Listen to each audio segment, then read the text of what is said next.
look on your face when you took a deep breath was epic. And it felt epic. And because of that experience, I think I really do appreciate those changes with patients when they are moving in a way that they didn't think was possible, especially after 20 minutes. Thank you for subscribing to the Frequency-Specific Microcurrent Podcast. FSM is a breakthrough tool for medical practitioners who feel stuck with limited treatment options, especially for complex issues unresponsive to conventional care. FSM training is the best continuing education course for medical practitioners. Get our free introductory webinar at frequencyspecific.com/about or find FSM trained practitioners at frequencyspecific.com/find. Here's Dr. Carolyn McMakin. Hi. Hi. Oh, yeah. I have been downstairs on the laptop. Yes. Organizing India, Rome, and Costa Rica on emails, changing flights, doing this and that, pretty much since 8:30 this morning. That's very exciting, though. I know it's busy work and it's tedious stuff, but how exciting it is to put things together. And it's funny you mentioned these trips. I was just talking with NTC and talking about Ireland, and I'm so excited to have a group of my kind of people for 2 days to talk with. I love the reach that FSM has. We were talking, I think we had closed the podcast last week. We were talking about the advanced and March and talking with my colleague who's the orthopedic surgeon and all the different modalities and professions and scopes of practice that we can affect with FSM and I know the tagline is changing medicine one patient at a time. But it really is, it is so huge when you think about it. You saw my reply to him. We had an hour, 45 minutes for him and 15 for you. And my reply was, yeah, that's not going to work because we have an audience that doesn't know what you guys are talking about. And I'm really glad that you said that because what is normal for him and was not normal for me. And it's only because of my interaction that I've learned so much about PRP and how much it's changed in the last 10 years. And you're right. I have so many things I have to talk about today, but one of the concepts I want to bring us back to is meeting people where they're at. Yeah. And I think that's a really important concept for it doesn't matter what profession that you're in. We're seeing people who've been in pain maybe 2 days versus 20 years. And the longer they've had something, in the biometric, psychosocial, there's so many biochemical, there's so many different components that come with the pain, that come with the limitations, that come with the restrictions. So what might seem extreme to us as practitioners is that's that norm for them, and that should be expected. And telling stories, I have two. One from last week that did I tell you about the stroke that shouldn't have recovered but did?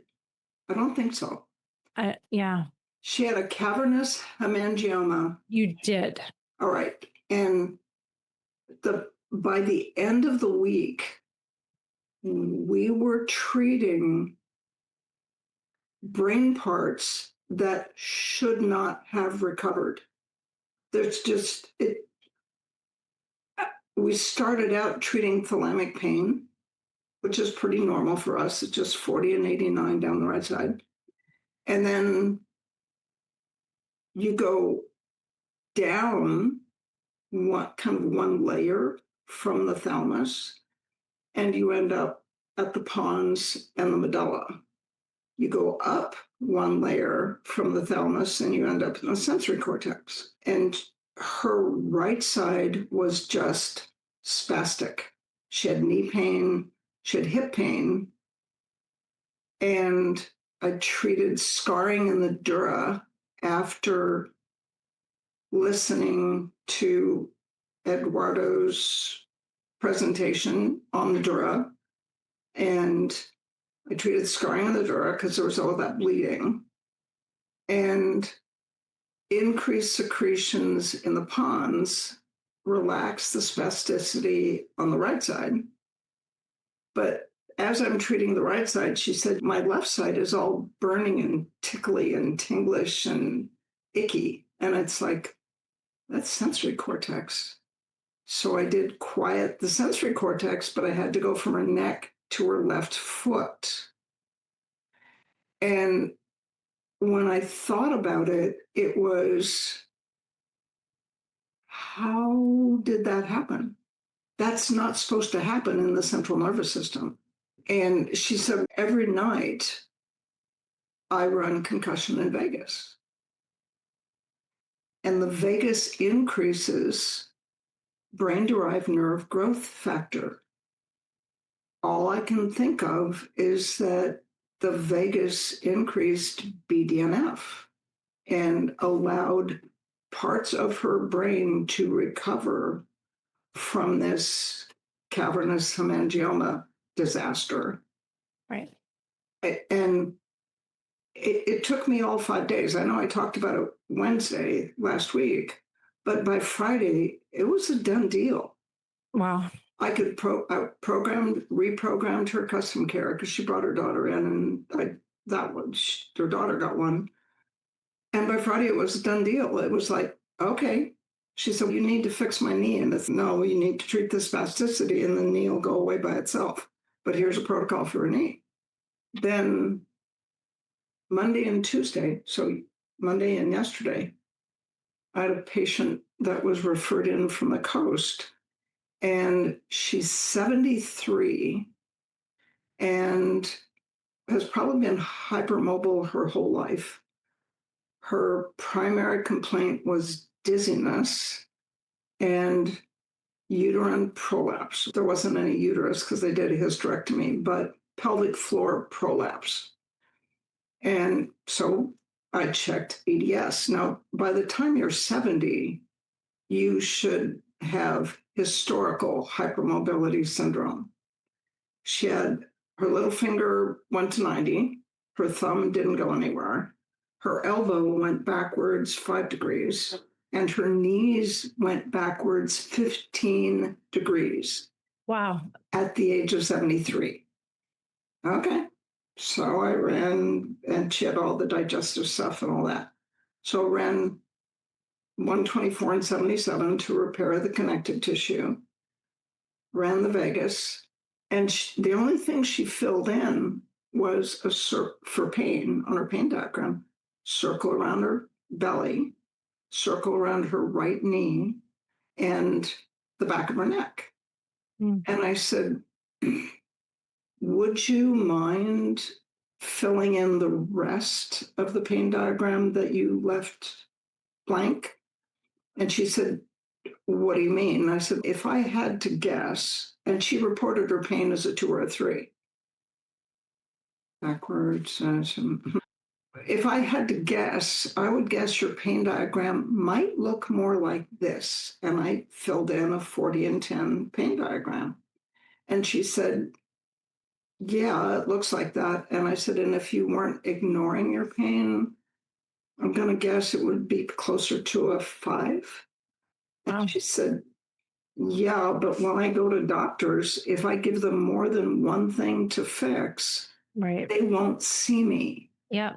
And if I tell them my pain is a 5, I'm drug seeking. So she's learned to manipulate the medical system so she can get treated, even though she's seeing a really good doctor on the coast. And I said, okay. So I treated the Ehlers-Danlos. Remember when I've always said the knees are the worst? Yeah. Her knees went from -15 to 0. Wow. Range of motion went from 70 in extension and 70 in flexion to 60 and 50. It went to normal. Rotation went from 90 to 70. It went to normal. And then she's got all this prolapse, and I'm thinking, and she's celiac, and I'm thinking, she doesn't have a vagina.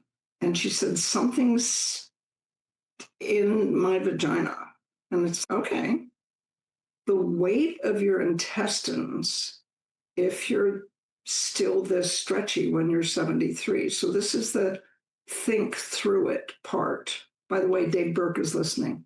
He sent a little text message. Hi, Dave. The weight of your intestines with all the liquid that's in your small bowel, plus the peritoneum, which is basically fascia, is going to push down on the pelvic floor. Right. And so I ran back to front, torn and broken in the fascia, because that's what the peritoneum is made of. And then I knew you'd like that one. Yes, it just makes your heart go put her thump. And then I ran inflammation in the small intestine at 10 machines on her. That has to be your new record? It is a new record. Dave will attest that Ben's record was 7. Then I thought I broke it when I got to 8 or 9. And then yesterday I counted up because she has a C5-6 disc. Nobody's ever done a sensory exam on her. So I did that. And she said, my thumbs always hurt. So I said, does that hurt? She went, ow. Okay. So we ran disc repair.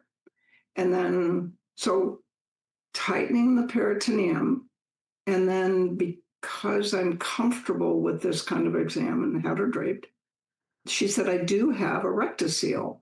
Okay. A rectocele is where there's a piece of the rectum that sort of pushes into there's no stool in the vagina, but the wall between the vagina and the rectum, basically you look it up on your phone, and there's a piece of the rectum that just pushes into the vagina. And if she gets constipated, it gets worse. So I ran torn and broken in the connective tissue on one machine. I ran torn and broken in the vagina on a second machine from her low back. And we've had a washcloth across her vulva with the black and yellow ones, had her all draped. And I put a PVC glove on, a little bit of KY jelly, inserted my finger, found out that I had to go up in to find her pelvic floor. So the pelvic floor was intact. She's already had one mesh surgery and she was worried that it was failing because she felt this thing in her vagina. And it's, no, pelvic floor is where it belongs. This is your rectum. And so I kind of pushed that back where it belonged, removed my fingers, and she could feel her pelvic floor, her rectum and vagina changing. She said, that's the first thing you've done that I felt was her peritoneum tightening. She said, I can stand up straight. And she said, my vagina feels different. Okay. Talk about doing things that you've never done before and doing things you didn't think were possible. Okay. And it's 124 and 77 and 124 and 19. And I'm going to explode. not going to oversimplify this, but like tissue is tissue, regardless if it's in the pelvic floor or it's in the axilla or the rotator cuff. And to think about why, so the pelvic floor, and there's a big growing movement of pelvic floor PTs out there that are just specializing in this one area. And it's great that they're doing that. And I think it's very helpful. But the concept of a muscle or a muscle group being inhibited is the same, whether it's in the pelvic floor or the rotator cuff. There is a reason why groups of muscles or one muscle will not come online. And it's isn't strong enough. And again, it's about why. So for so long, we just accept the fact that something is weak. I'm putting bunny ears on it. And we just think, oh, it's just weak. We talked about the fact how I walked out of a PT session because they said I had weak glutes. And before I could even take my left shoe off, I put it back on and I walked out because don't oversimplify someone just has weak glutes who can run 35 miles a week. So when we're going back to your case with pelvic floor or something that feels like it's prolapsed, or it's not just accepting the fact, okay, you're 70, you've got a prolapsed pelvic floor, and giving her a bunch of core tightening Kegels or whatever else they're prescribing, that's not going to do anything long term.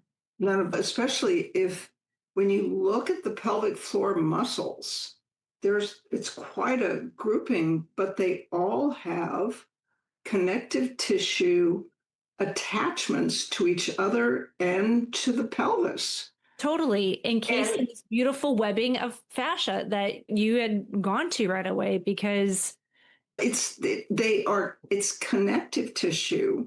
They're flat tendons that attach them to the bone. Yeah. And her connective tissue is 5 out of 9 on a Baton score at the age of 73. No. So you have to treat the connective tissue attachments to stabilize the attachments of the pelvic floor.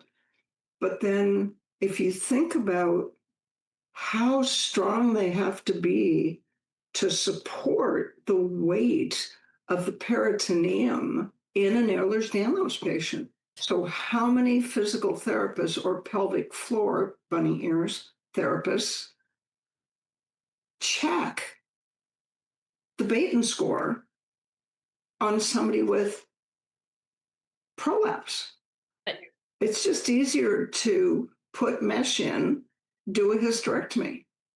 Right. And then give them exercises. Yeah.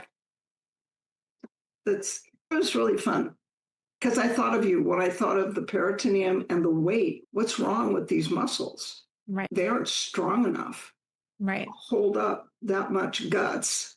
If we can really just keep that message going with when we're trying to figure out the pathology or where we're at, and talking about meeting people where we're at, I have a couple great quotes that I want to share today because it's been that kind of week. But if we can really start questioning the questioning, why is it scarred? Why is it weak? Why is it offline? Why, when I think back to when you attach? How does it attach? Right. And when I think about how you treated me when we were in Kona a couple years ago, and when I stood up and I was trying to flex my right hip and it just didn't want to go. And right away, you're thinking, what is on the right side? And you were going right away to the viscera, going to the appendix. And what? Like, how did we? And you were like 3 thoughts ahead of me. I think I would have maybe got there eventually, but it was like, it was such a big learning moment because I wouldn't have thought why my hip wouldn't have flexed because of scarring in the appendix on that side. I don't recall ever being sick with appendicitis, but when you said it's got nothing to do with appendicitis or an appendectomy or any of that. And so again, it just starts opening up that honeycomb of ideas of where we could start putting the hypothesis in. Well, which breadcrumbs do you follow? My favorite part of treating you in Kona was doing the ureter, the scarring of the bladder, the kidney fat pad. And then when I got to the kidney fat pad, I rocked your ribs and they didn't rock the way they should. They rocked, the lower ones rocked, but the upper ones were just jammed. Sticky, yeah. And I said, did you have asthma? And you said, why did you ask me that? I said, because your ribs don't move. Right. So we did scarring in the pleura and scarring in the intercostal nerves, which wasn't your favorite thing. No. Scarring in the intercostal nerves, scarring in the pleura, because the QLs and the psoas weave into the diaphragm. So you could breathe, but you couldn't. And you should have been able to because of all those metals in the back of you. You run a lot, you have to breathe a lot. Yeah. And so we treated the scarring in the pleura, scarring in the bronchi, and scarring in the intercostal nerves. And the look on your face when you took a deep breath was epic. And it felt epic. And because of that experience, I think I really do appreciate those changes with patients when they are moving in a way that they didn't think was possible, especially after 20 minutes. Yeah, And pretty fast.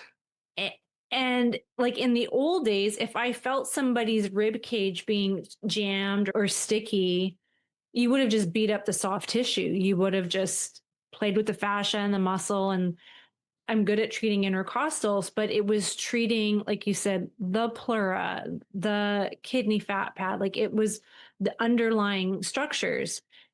And to my own defense, I'm not going to stop running. So my body mechanics have figured out how to breathe, how to get the job done. And so many of our patients and clients, especially those who've had pain for a long time and didn't stop because of it. And that's great that they didn't stop and they weren't sidelined. However, with those types of people and conditions, you are going to see a plethora of compensations because they blow through the stop signs. The thing, what you say, number one, it wasn't fascia. The fascia was tight because it had to protect the stuff. Right. But once we got your ribs to expand, I said, how on earth have you been breathing? And I said, asthmatics usually breathe with their scalenes. So we went up to your scalenes in the first rib, and it was ow. You didn't even know they were ow. No. So we treated torn and broken in the connective tissue because the scalene attachments to the first rib are connective tissue. So your poor scalenes have been lifting a rib cage for, 35 years, a really long time. And that's not their job. Right. But they're doing it because you're not going to stop running. So the body figures out, okay, we've got to breathe from the top instead of this way. And so we treated your scalenes and then had to teach you to breathe all over again. And I'm hoping or assuming that you still breathe that way. I'm getting faster and faster. So I have to think I'm being more efficient, a more efficient breather, runner. I also... You can extend your hip. I was going to say, not to keep talking about myself, but during that time of being treated, I had just had some horrific looking x-rays that I had no L4, L5. And it's a funky disc to have no height on when my L5S1 was like super fluffy. But when you think of the compression and the shear that happens when somebody is running with so much rotation to try to get breath in. So a good efficient runner is going to have what we call this T-torso, where you could draw a line across their shoulders and up and down, and that should stay a T as we run. So inefficient runners are going to have more rotation, and my rotation was happening all at L4, L5. And L3, but when you look at where, because your psoas was so jammed, right, it's inevitable. Right. So think of all the tissue types, just to circle the wagons back to what we were just talking about with my pathology. My complaint, had I come to make an appointment with you, would have been left hip pain. And we spent most of the time treating my right side, treating my scalenes. It just shows you when you really start to think about the whys and the hows and the wheres, and does this make sense? And not being complacent with, oh, she just should stop running, or it's just her labrum. Left hip pain, but it was also your pelvis. And the place I start is the psoas, the ureter, the kidney, and the bladder, because it's so easy. Right. And because the patient, number one, doesn't know there's anything wrong with their psoas until you push up on it and roll into the ureter, and their eyebrows go up and the mouth goes up. And so you fix the psoas, and it's I've been doing this for how many years? 25 years. And to watch the pelvis in real time go from this, oh, my Yeah. pelvis is always out, Right. benders, and to watch the pelvis just go, Right.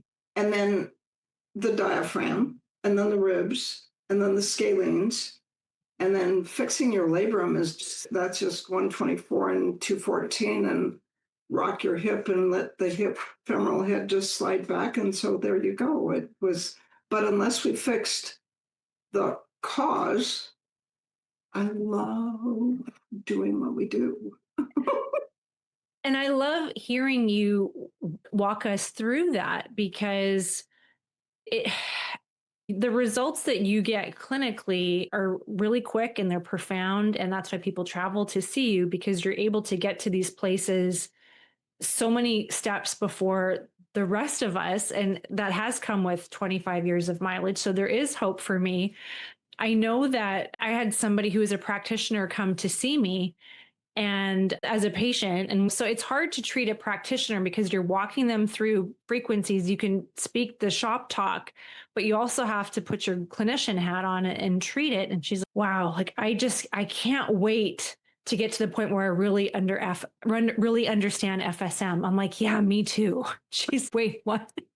I'm like, no, I'm following my breadcrumbs, which are going to look different than your breadcrumbs. But I think the hope that I have is that the more we keep asking those questions of the hows and the whys and the what's over here and how did it get like that, I have a lot more hope for FSM. And with that comes a lot of responsibility, I think, as clinicians. Like we have to really, and one of my quotes before I go any further, most of us probably heard of Viktor Frankl, who wrote Man's Search for Meaning. It's a very profound book that I take out from time to time. But one of his most famous quotes is, let me just pull it up. Between stimulus and response, there is a space. And that space is our power to choose our response. In our response lies our growth and our freedom. And that is so multi-layered, right? And so I think about the stimulus and the response. And in the athletic population, the stimulus and the response happens in nanoseconds, right? The faster we can get our muscles to respond to stimulus, to get us to recruit, to fire, pivot, to change, to react, the better the result is going to be. But that happens on an FSM table as well. There is a space that we have to think about. If I run 81 and that's increasing secretions or that's increasing the activity of, what will that do to this tissue that I'm thinking about? So it's not about throwing on a bunch of numbers and leaving the room or picking something out of the mode bank and hoping for the best. And sometimes we have to do that. I understand but the magic really happens if we start thinking about the stimulus and the response and the space in between it. That space is what caused it. That's the space. Right. Stimulus is, this is what I feel. Yeah. This is the patient's complaint. Yeah. My right knee hurts. The space is why. Yeah. Is it the knee? Or is it because your right side is spastic, compressing the knee? Or is it because you're hypermobile and your knee is retroverted by 15 degrees every time you take a step? Right. It's like the why is going to be different with every patient, almost every patient. After a while, it's okay, Ehlers-Danlos, got it. Oh, and she had a vestibular injury, which led to really tight muscles in her neck, which led to the 5-6 disc, which made her thumb hurt. So you could treat her thumb. She said, I just used it a lot. She was a nurse, hospice nurse. I used it a lot, and it's here. What is that? Ow, what is that? So a little pokey wheel, that took care of that. And it's, okay, she has a vestibular injury. What does that got to do with your neck? Your neck muscles are really tight. So we ran 40 and 44 for an hour, and her neck muscles relaxed, and we treated the disc. So those were two machines. And that's the space between their complaint, what you feel, what you measure, and what you treat. That space is why. Right. Where did it come from? Really? Yeah. Yeah. Isn't that cool? Yes. And the space to me, when I think about, and it's not just the athletic population, it's the world in which we live right now. Everybody is moving at this pace that is dizzying at times. And I don't know what it was with the last week, but there was so much reactivity in my week, so many very reactive people, patients, rudeness, things that just were nonsensical, chaotic, just when the reaction doesn't match the stimulus. I remember a core class, geez, a long time ago, that you were talking about if you have this like just wackadoo reaction to if a pot is dropped and you have to peel yourself off the ceiling, or the flooding of emotion or stress if you find out you're getting audited, or it was something like that. So this was my week of all the wackadoo kind of responses that didn't match the situation, I guess you could say.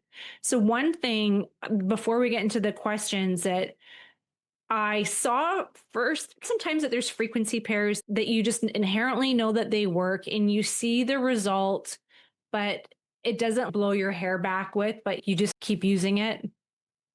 This happened last week. I think it was Wednesday after the podcast. I was treating an athlete whose VMO, quote unquote, just doesn't turn on. And they did have bilaterally it almost looked atrophied compared to the other side. The VMO was, and the tissue on the quad was sticky. It just didn't feel right. So going through the history, walked through the breadcrumbs, antennas, rabbit ears. Antennas are going up. Yeah. And it's never just, oh, I had a lot of injuries on that side, so now it doesn't turn on. So we get to, I'm treating vessels, I'm treating structures that I didn't normally go to. And then I'm like, okay, we have to get this VMO. Yes, we have to get it back online, but. Oh, give people the name for those initials. Oh, vastus medialis obliquus. So it is it's the medial most quad muscles. Sorry. Thank you for that. So you have. I knew, but. Yes, thank you. Your quadriceps have 4 muscles. That's why they're called the quadriceps. So you have a very deep one, intermedialis, rectus intermedius, and then you've got one on each side.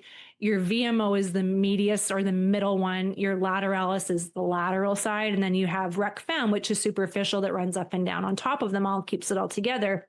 So the VMO is an important muscle for tracking. It keeps our patella moving medially. It can get banged up when there's meniscal problems, ligature laxity, and this athlete had all of that.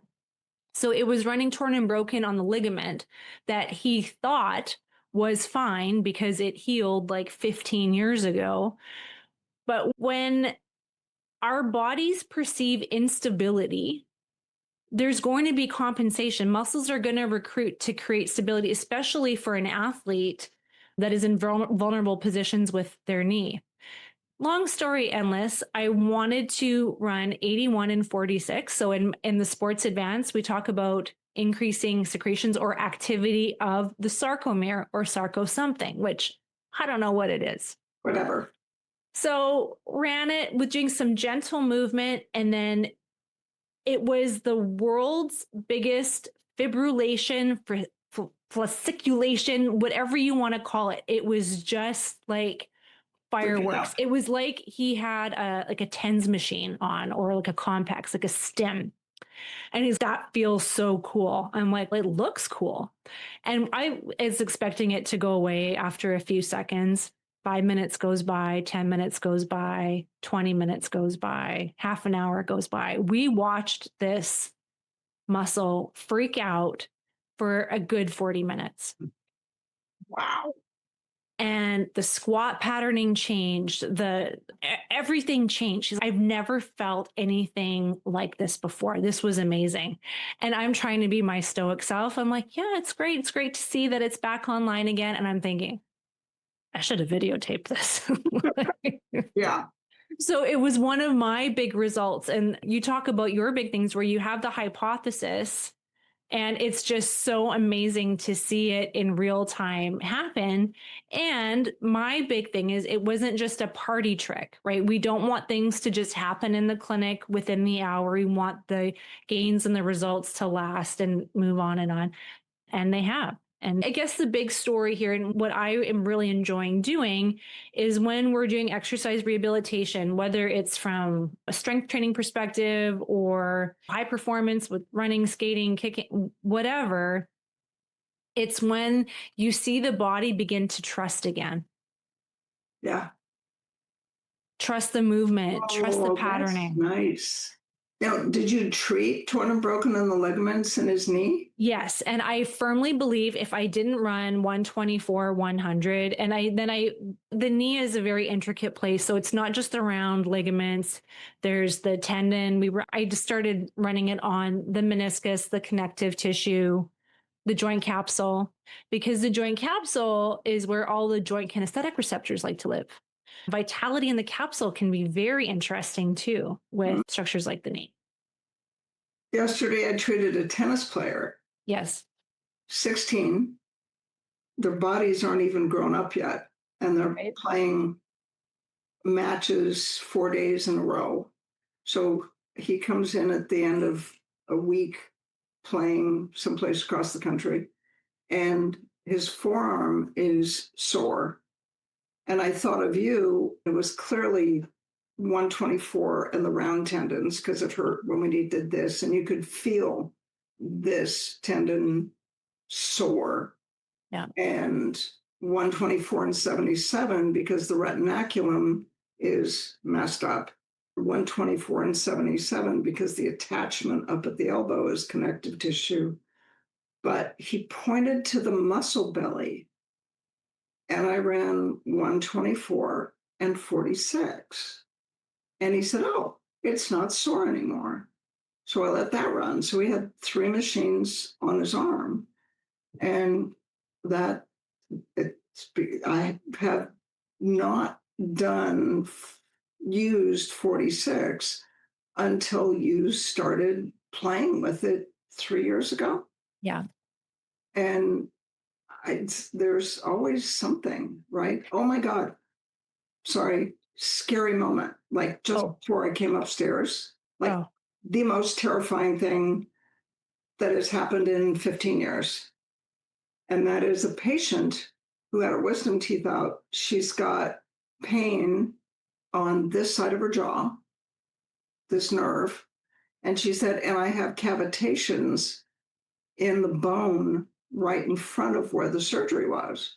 And I said, cavitations are infection. You need to go back to the surgeon.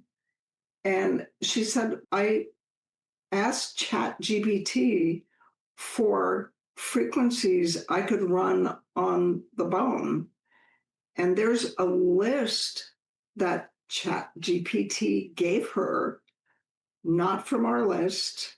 None of them matched the tissues. Some of them were frankly dangerous. Don't trust AI. Yeah, don't trust AI when it comes to, but it was like, oh my God. No, this is why we don't let patients treat themselves with precision cares. Yeah. And I've fallen victim to that myself, thinking I knew what I was doing. And even knowing what I know, it's always good to talk to a clinician and bounce ideas off of. But again, that kind of goes back to that, like that stimulus and the response, the cause and the effect. And we have to be mindful of that. And we talk about all the big gains that we get and all the success stories, but I think it is important to share when things do go sideways because that it can happen. Well, the thing is, the frequencies are real. You look at Diana Cross's presentation, you look at Juliana Mortenson's presentation, and you begin to understand how important what we do and how powerful what we do is. And you have to do the right thing to get the right results. Yeah. And it's listening to ChatGPT could give you a bad name because it's not going to work. think I was telling you, one of my physicians has a sign saying, "Do not confuse your Google search with my medical degree." That's on Ben Catholi's coffee cup. Does he have that too? It's so wonderful. And I am grateful for AI and for being able to have help when it comes to certain things. But yeah, we have to use common sense. No, I had a college professor that refused to use the term common sense because he felt common sense was not common anymore. So he would use the phrase reasonable expectation. Reasonable expectation would say blah, blah, blah. Yeah. All right, let's get to a couple questions before we run out of time. Hey, you two. Had a friend with bilateral big toe arthritis, used 40 and 91 on the A channel with 738. I'm guessing that would have been 783, probably periosteum, 39 and 59, which is bone, and 4 treatments later, flex much improved with no pain. Yay. So that's great. So he was using 4091, which would be inflammation and hardening on some of those bony B channels. Good job, Leaf. Somebody else asked, what does the kidney stone protocol address? I've read accounts of different practitioners speaking of specifically treating the pain with successful passing of the stone. Does treating the pain allow for the release of the stone, or perhaps is there conjunctive use of a dissolving agent? The kidney stone pain is 20 pain reaction. Yeah. And the ureter. And it doesn't dissolve the stone. It just stops the pain. Dissolving the stone is a matter of working on the minerals, 217, 8 uric acid. So a lot of kidney stones are uric acid. The kidneys are the final common pathway for the excretion for uric acid. So 217, 91, 84, and 8 in the kidney and sometimes the ureter. So every now and then the stone will get caught in the ureter. And if that is the case, that this is one of the precautions in that part of the core, which everybody has to go over after they leave because their brain is full by Sunday afternoon, is if the pain gets worse, it's possible that the stone gets lodged between the ureter and the kidney, and the urine backs up in the kidney, and you can get the kidney damaged. So you treat the patient at 11 o'clock in the morning, 2 o'clock in the afternoon, they call back and say, oh my God, it's so much worse. And your next response is go to the emergency room. It's like, you're out, it's done. And then we have the Mike Anders story where his wife had a 1 centimeter stone or a 10 millimeter stone and 2 sevens in her kidney. And she wouldn't let them do lithotripsy because she'd had it the year before, and it really bruises the heck out of you. So they did the CT scan, and they said, we can't get you into the operating room until next week. So they treated kidney stone pain, and they treated twice a day for a week for all those minerals in the kidney to dissolve it. And then you want to acidify the urine because that'll get the stones to loosen up. It dissolves the minerals. And so she gets to the hospital and she said, I'm not going to sign the consent form until you do another CT scan. And we got the whole OR team waiting, and she said, I'm not going to sign it. And they're like, look, it's been a week. You're not going to get rid of those stones in 6 days. And she said, I don't care. I'm just not going to sign the consent. So did the CT scan. The 2 7 millimeter stones were gone, and the 10 millimeter stone was down to a 7. And they canceled the surgery. Wow. Yeah, that was pretty cool. So I like that protocol. I like that too. All right. Bartholin cyst. We have a frequency. There is Bartholin cyst. The Bartholin gland is a gland in the labia, right? And it is, I've never found, I know it's on the list and I leave it on the list because it's on the list, but I've never not found 59 to do anything for a cyst. Cysts are associated with inflammation. A Bartholin cyst, depending on why the patient developed it, was it after, for me, it was after riding horses. I knew different saddle, different horse, too much time in between riding, and there it was. And it was 51 and 13. It was scarring and hardening plus inflammation in glandular tissue, 53, and the vulva, which I think is 12. So you have to pick the tissue because we don't have a frequency for Bartholin gland, but it's a glandular tissue and it's a part of the vulva. I treated one Bartholin cyst that I think it's in the advanced, was there because the girl had a copper IUD. And we have a frequency for copper. So I ran the frequency for copper in a glandular tissue, and the cyst went down in size and became less tender. And then we still had to run 40 inflammation and fibrosis. Yeah, if it's part of your scope to touch that part of a patient's body, I'm comfortable with it because I taught GYN exams. You just glove, keep them draped, put the back of your hand on the patient's thigh and say, I'm going to touch your thigh, then touch the thigh. Most people don't know what the patient's trauma history is. So you always tell them what you're going to do and then do it gently. And then now I'm going to touch your labia.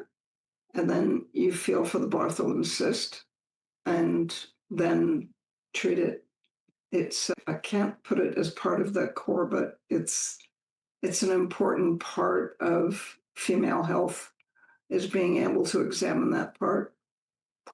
What percentage of EDS patients have a dramatic improvement in joint range, decrease in range of motion?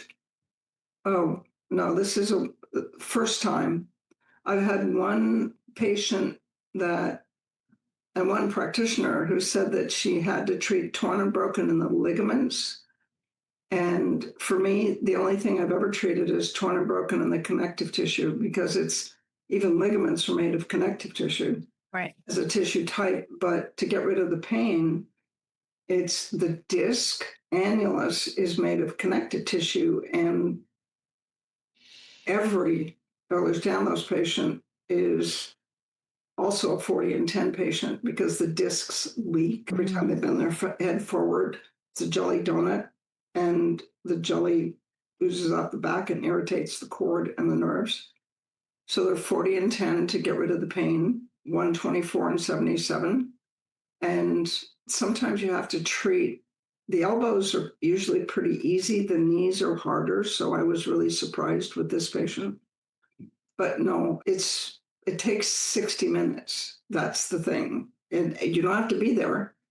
I think too, like, it's not a one and done. Like, EDS is EDS. And so hopefully they see the value in getting a custom care. What's the 7? You have to tell them at the first visit when you measure the retroflexion in the joints. So you have the numbers, then you measure them afterwards. Yeah. And I treat them twice. I treat them 4 days, Monday, Tuesday, Thursday, Friday. By Friday, they're used to their new range of motion. And I said, this is going to last a week. Right. And you live in Philadelphia. So take me home in your suitcase. Yeah. And that you're going to have to run. And when you only have one custom care, it's going to take 2 hours. Their instructions are to run concussion in Vegas every night, because every Ehlers-Danlos patient has vagal dysfunction because of the gut and just the effect of Ehlers-Danlos. But no, And I can understand it lasting 24 hours. I do not understand. I don't care what Diana Cross says. I do not understand how 124 and 77 lasts 1 week in a patient with a genetic predisposition, a genetic condition. How do we? Okay, so now, these are the questions that I'm always thinking, especially when there's multiple machines going on and multiple frequencies. So could the 124 or 77 last the 24 hours, but the fact that you treated the vagus keep those results going for the week? I don't think so. It's a different tissue. I know. It's like the vagus gets the gut to work. The vagus reduces inflammation in the brain. Yeah. When you look up Ehlers-Danlos, there is a typical, like it's classic. It's part of the syndrome is anxiety and depression. Yeah. And when you look at what vagal dysfunction causes in the brain, it's anxiety and depression and anhedonia. Nothing makes them happy. Nothing feels good, tastes good. It's anhedonia means lack of hedonism, lack of happiness, lack of joy. Yeah. And lack of pleasure. That's what hedonism is. Yeah. Pleasure, lack of pleasure. So anxiety, depression, and anhedonia is what happens when your brain gets inflamed and the vagus stops working. Yeah. So there you go. And then 40 and 10, the vagus will come back on, but only if the body pain goes down. So you really do, it takes 3 machines to treat an Ehlers-Danlos patient in the first visit. It's just, and you can do it all with custom cares. It's pretty easy. Yeah. That's pretty fun. The question I get a ton of is always, should I buy these machines? Should I buy a machine? Do I have to buy a machine? No, you don't have to. But regardless of what the condition is, whether it is something like EDS or a metal allergy or just being an athlete where you know you're going to tear and break something or you're going to need repair and healing, however you want to phrase it, all the time, it is nice to have something in your backpack or your desk or wherever you keep it. And I'm not saying it's in lieu of getting treatment. It is to support treatment, to keep the benefits of treatment going. Well, and there's also, I mean, at this point, I consider myself a pain specialist. And that's what I do. Yeah. In the pain literature, 20 years ago, maybe more, was really clear that the patient does better if they have what is called a locus of control. If the patient has some way of getting themselves out of pain, about having power over their own condition. Yeah. And it's FSM is a first aid kit with wires. Every patient that leaves has their condition in the top 8 or 10 things in the custom care, and everything below that, usually down to about 20 or 22, is soft tissue, acute soft tissue week 1 to week 4, tendinopathy, ankle sprain, wrist sprain, common cold combo, low back pain, neck pain. It's the first aid stuff. Stop bleeding. I don't know how I would have raised 3 athletes. Fracture. Right. Every parent that has a boy child or girl has fracture on their custom care. Yep.